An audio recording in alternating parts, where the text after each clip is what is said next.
Be me, I guess. This whole thing happened over the last couple of months. My friend Anna kept telling me I needed to get out more. She said I was spending way too much time at home, just working and coming back to my apartment. She wasn't wrong. My social life was basically non-existent. So she invites me out with her main group of friends. She'd been part of this group for years and always talked about how cool they were. A good mix of guys and girls, no drama, just chill people.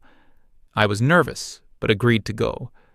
We were meeting up at some bar downtown on a Friday night. I remember spending way too long trying to figure out what to wear. Wanted to look good, but not like I was trying too hard. The classic dilemma. I finally get there, and the place is loud, but has a nice vibe. Anna waves me over to a big booth in the back. There were maybe 6 or 7 other people there. Anna does the introductions.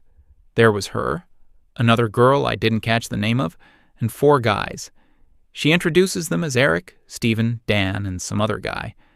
Dan was the loud one, telling some crazy story and making everyone laugh. Stephen was quieter, seemed more observant, just listening to everyone with a small smile. And then there was Eric. He was sitting at the end of the booth, kind of nursing his drink and scrolling on his phone when I walked up.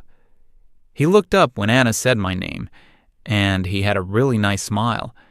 He wasn't like a supermodel or anything, just a normal, handsome guy.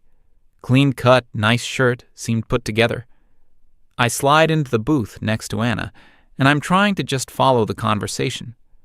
Dan is still going on, and I'm laughing along, but I can feel Eric looking over every now and then.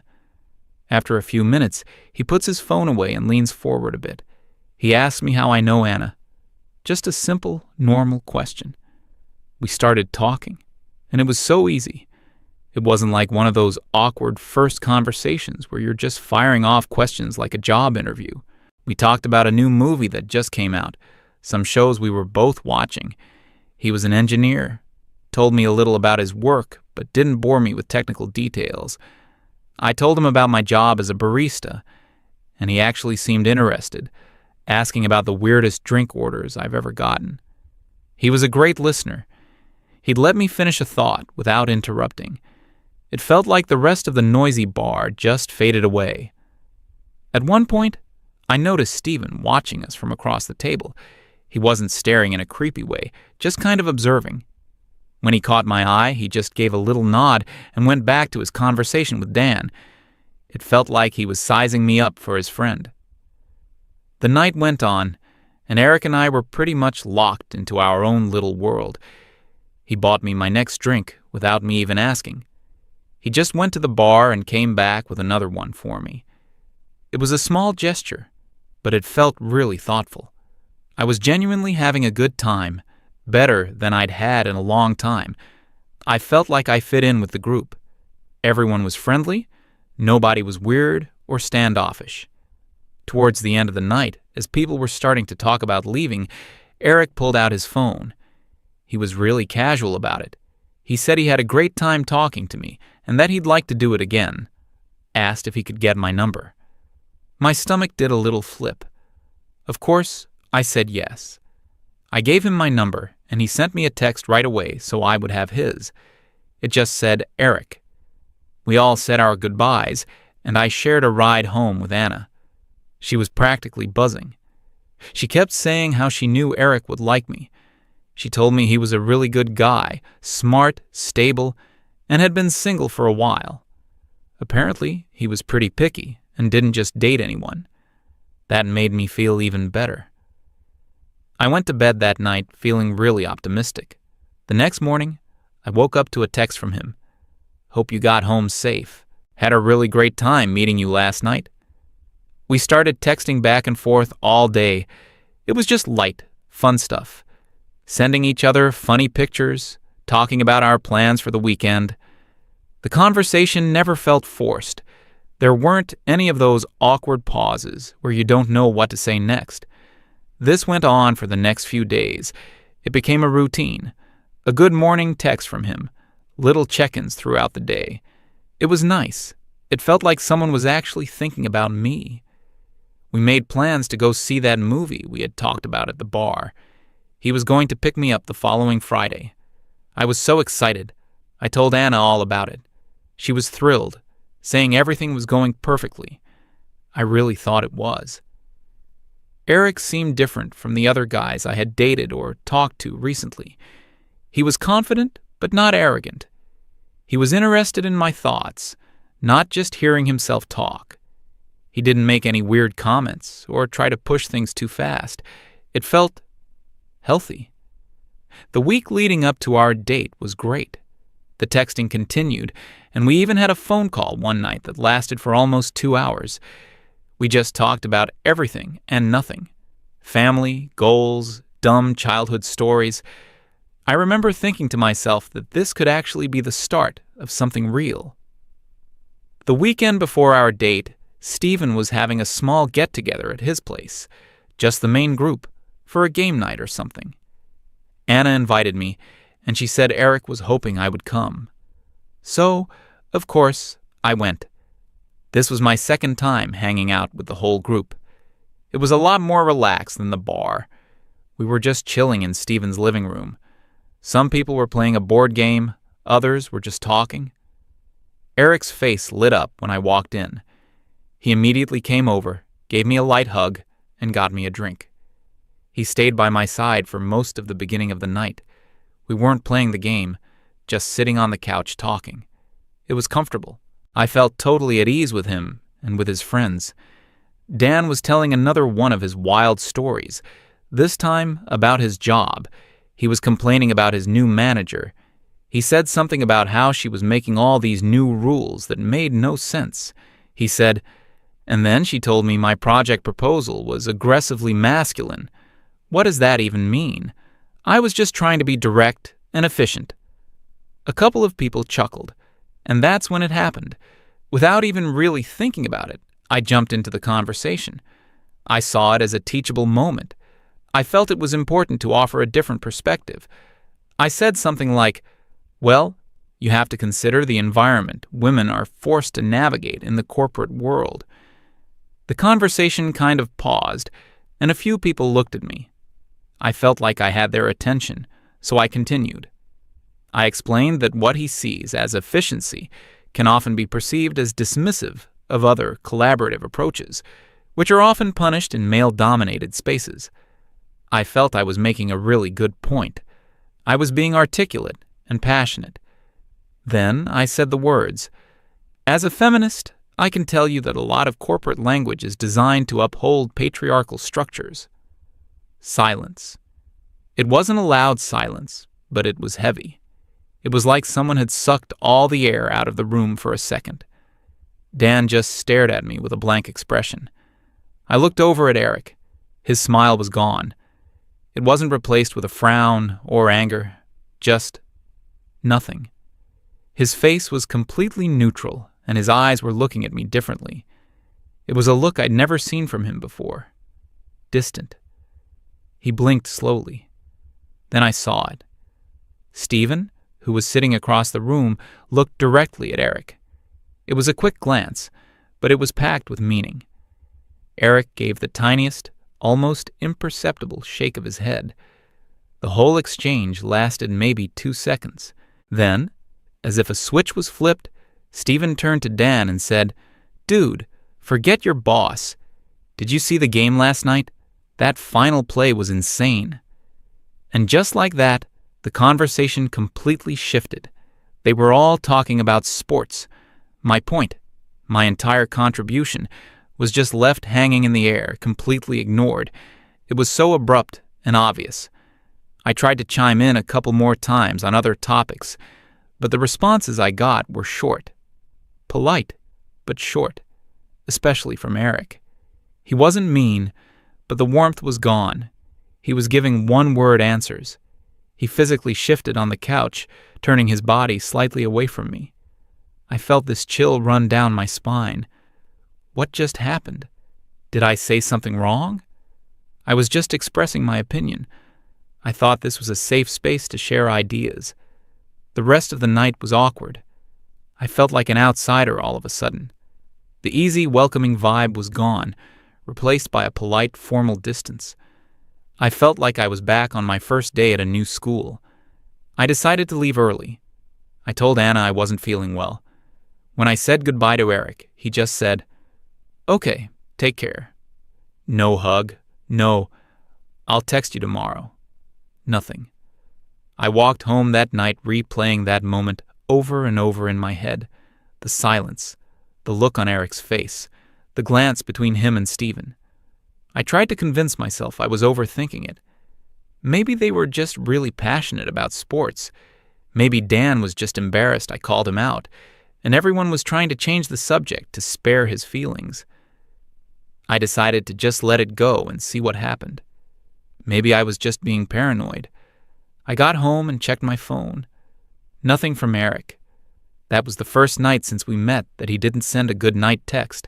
That was a bad sign. The next day, I waited. No good morning text. The silence was deafening. By the afternoon, I couldn't take it anymore. I decided to just act normal. I sent him a message. "Hey, still on for the movies on Friday?" I tried to make it sound cheerful and casual.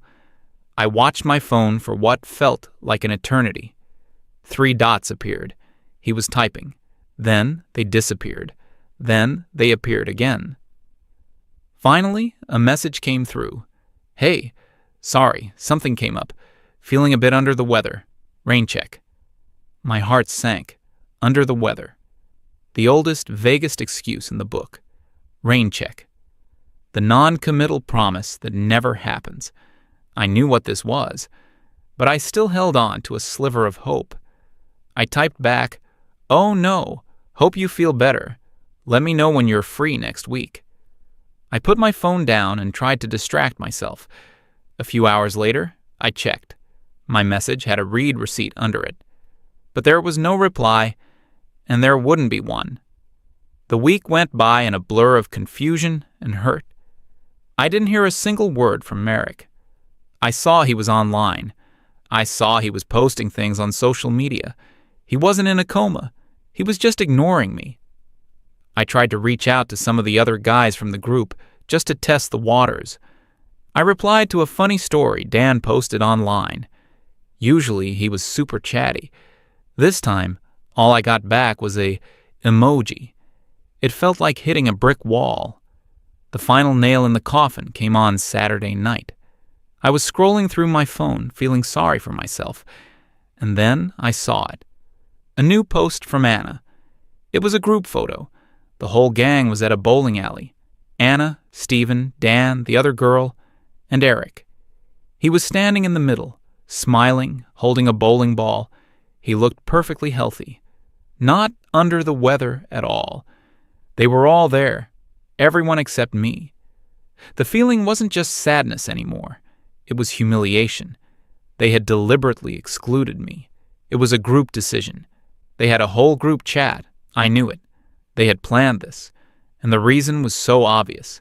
It all came back to that one moment at the party. That one word, feminist. It was like I had revealed I had a contagious disease. I couldn't wrap my head around it. How could one word make someone do a complete 180? Eric went from being this sweet, interested, attentive guy to a cold, distant stranger overnight.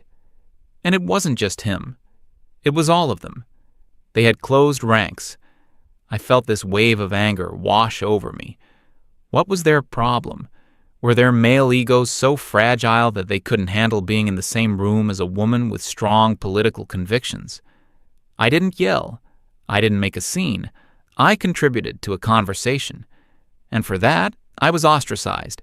It confirmed every negative thing I had ever thought about male fragility and toxic masculinity. They couldn't handle a challenge.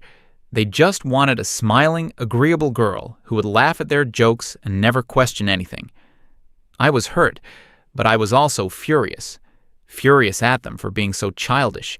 Furious at society for making men this way. And furious at myself for a tiny, shameful part of me that wished I had just kept my mouth shut. I hated that I felt that way. Why should I have to censor myself to be accepted? Why should I have to hide a core part of my identity to get a second date? It felt incredibly unfair. The next couple of weeks were miserable. I felt so isolated. Seeing Anna was weird now, too. She knew what was happening, but she didn't say anything about it. She'd talk about her week, but she'd conveniently leave out any mention of hanging out with the group. It was like she was trying to protect my feelings, but the omission was just as loud as the truth. It felt like a betrayal. She was my friend. She brought me into this group, and now she was just silently watching as they all pushed me out. I finally got to a point where I couldn't take the silence and the confusion anymore. I needed answers. I needed a confrontation. I couldn't talk to Eric. He had made it clear he wanted nothing to do with me. So I called the one person I thought owed me an explanation. I called Anna. She picked up on the third ring, sounding a little surprised to hear from me. We hadn't really talked one-on-one since that night at Stevens. I didn't waste any time with small talk. I just came right out and asked her what was going on. I told her I saw the pictures from the bowling alley. I told her how Eric had completely ghosted me after making plans for a date. My voice was shaking a little bit, a mix of anger and hurt. I laid it all out. It's because I said I was a feminist, isn't it? That's the only thing that changed. There was a long pause on the other end of the line. I could hear her take a deep breath.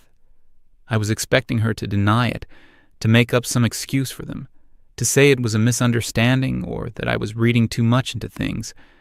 But she didn't. Her voice was quiet when she finally spoke. "Ramona, we need to talk. Can you come over?" So I went to her apartment. The whole ride over, I was building my case in my head. I was ready for a fight.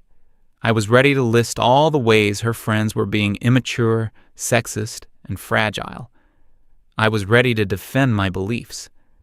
When I got there, she made us some tea and we sat down at her kitchen table. She looked tired. I started in again, my voice full of righteous indignation. "I just don't get it, Anna. What is so threatening about a woman who believes in equality? Eric seems so great, so open-minded. But the second I mention feminism, he runs for the hills. He and all his friends. They're all just a bunch of hypocrites." I was on a roll, listing all their faults. Anna just sat there, listening patiently. She didn't interrupt me. She let me get it all out. When I finally ran out of steam, I just sat there, breathing heavily, waiting for her to argue with me. She took a sip of her tea. "Are you done?" she asked calmly. I nodded. "Okay," she said, putting her mug down. "Now you're going to listen to me." Her tone shifted. It wasn't angry, but it was firm. It was the voice of a friend who was about to tell you a hard truth. "You're right about one thing," she started. "It is because you said you're a feminist." I started to say I knew it, but she held up a hand to stop me. "But you are completely wrong about the reason why." She leaned forward. "Do you honestly believe those guys are scared of a strong, opinionated woman? Ramona, my mom is a strong woman. Stephen's sister is a surgeon. These guys are not intimidated by successful, confident women." I just stared at her, confused. "Then what is it?" I asked. "It's not the word," she said. "It's what the word has come to represent to them, to guys like them." She paused, choosing her words carefully. "To you, the word feminist means equality.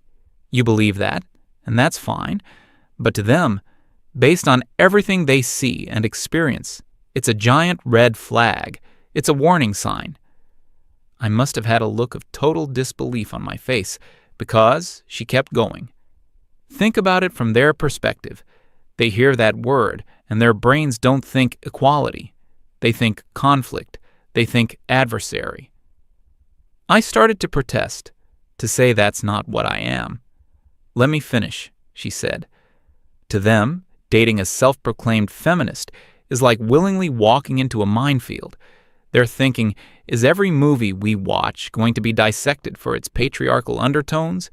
Is every compliment I give going to be analyzed for hidden microaggressions? If we have a disagreement, is it because I'm wrong, or is it because of my toxic masculinity? Every word was like a small punch to the gut. It's exhaustion, Ramona. They're already tired. They work, they deal with their own problems.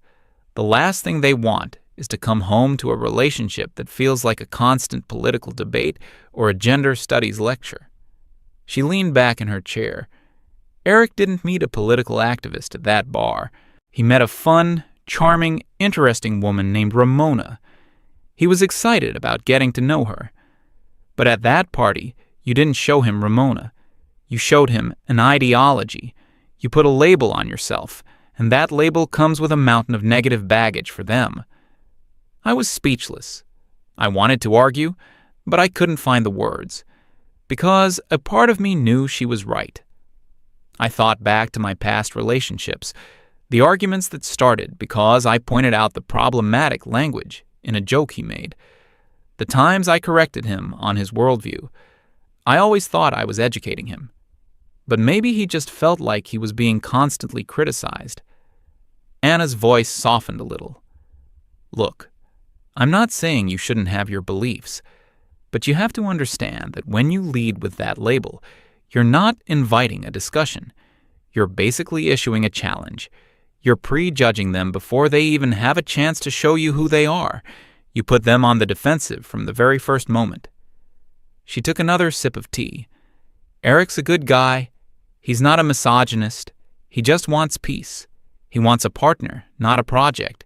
He wants a girlfriend, not a political opponent.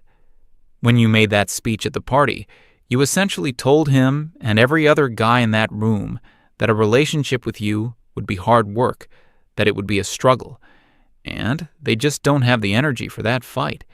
They'd rather just not play the game at all. She finished with a line that has been stuck in my head ever since. They didn't reject you because they hate women, Ramona. They avoided you because they value their own peace of mind. We sat in silence for a long time after that.